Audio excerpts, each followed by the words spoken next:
Alright, so this video is about solving for a variable. So this is what we called literal equations when we were doing them the first time. So the purpose of solving for a variable is to make it easier to use certain formulas, especially ones that are used all the time.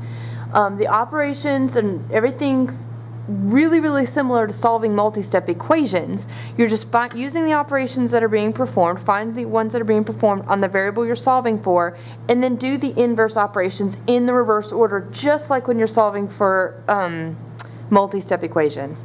So let's take a look at area equals length times width. So A equals LW, and you're wanting to solve for W. So what's happening to W?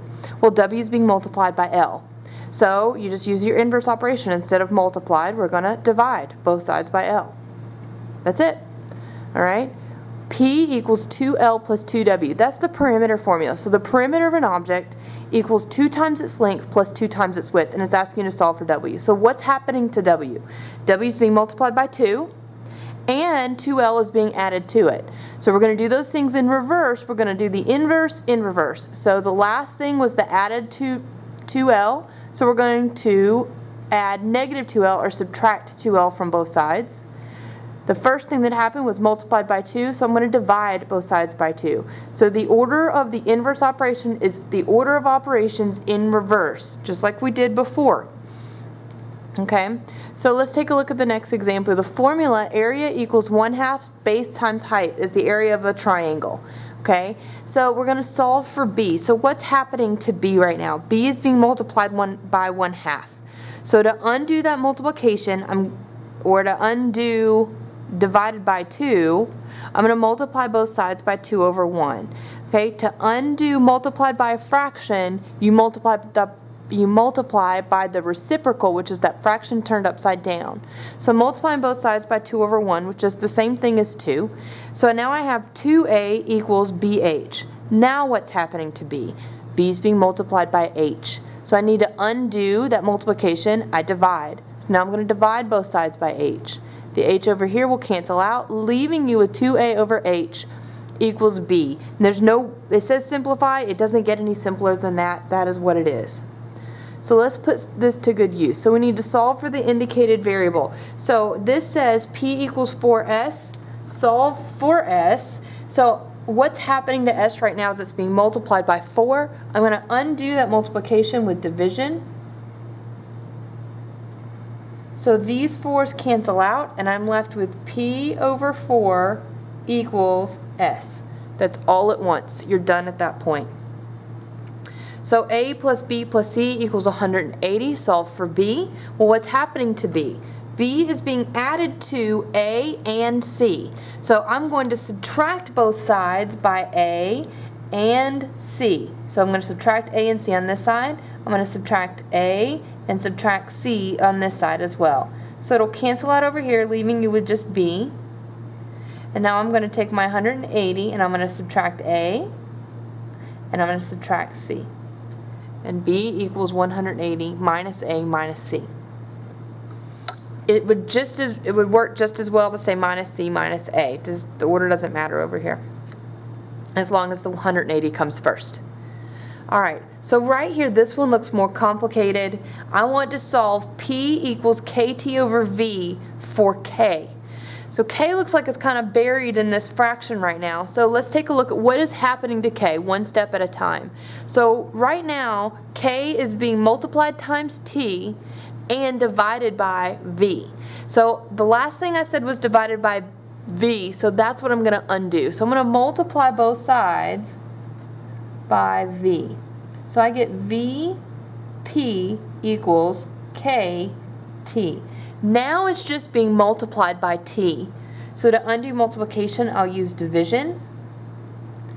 This would cancel out. So K equals VP divided by T.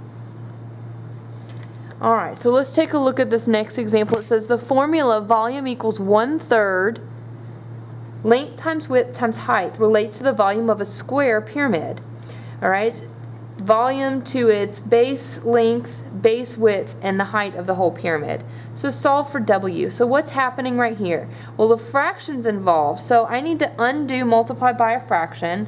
So right now I have volume equals 1/3 length, width, height. And to undo multiply by a fraction, remember we multiply both sides by the reciprocal. So I'm going to multiply both sides by 3 over 1. So I get 3 times V equals LWH. So now I still need to get W by itself. So what's happening now? Well, L and H are being multiplied times W. So I'm going to undo multiplication with division, and I'm going to divide both sides by LH. Well, that would all cancel out over here, and I would be left with W equals 3V divided by LH. So now it says a square pyramid has a volume of 560 inches cubed, a base width of 10, and a height of 14 inches. What is its base width? So now that I have a formula that already has W by itself, I can say W equals 3, and now I already have a volume, 5 times 560 divided by a base length of 10, so instead of L I'm going to put 10, and a height of 14, so instead of H I'm going to put 14.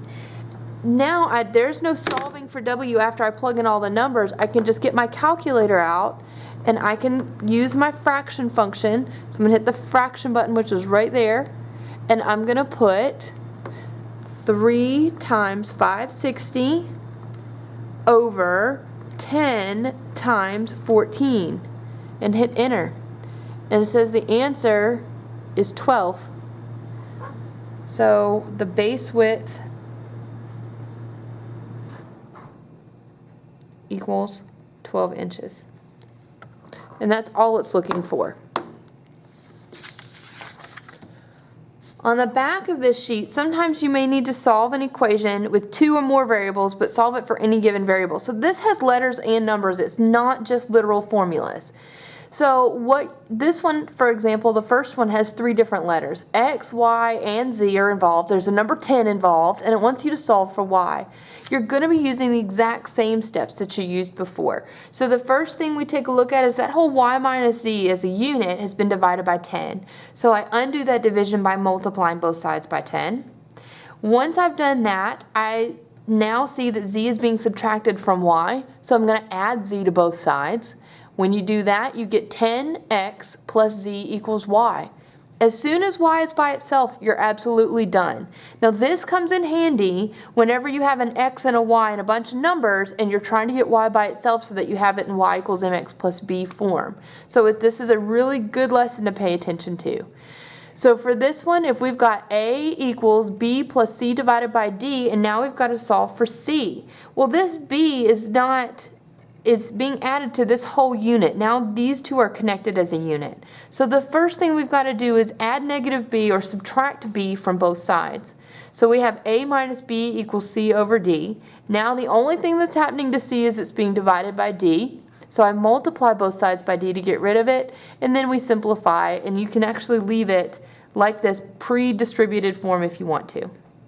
So now it's just asking for 6, 7, and 8. What's the first operation you're going to do? Well, the first thing I'm going to do to get Z by itself is I'm going to take a look. It's currently being added to X. I'm going to subtract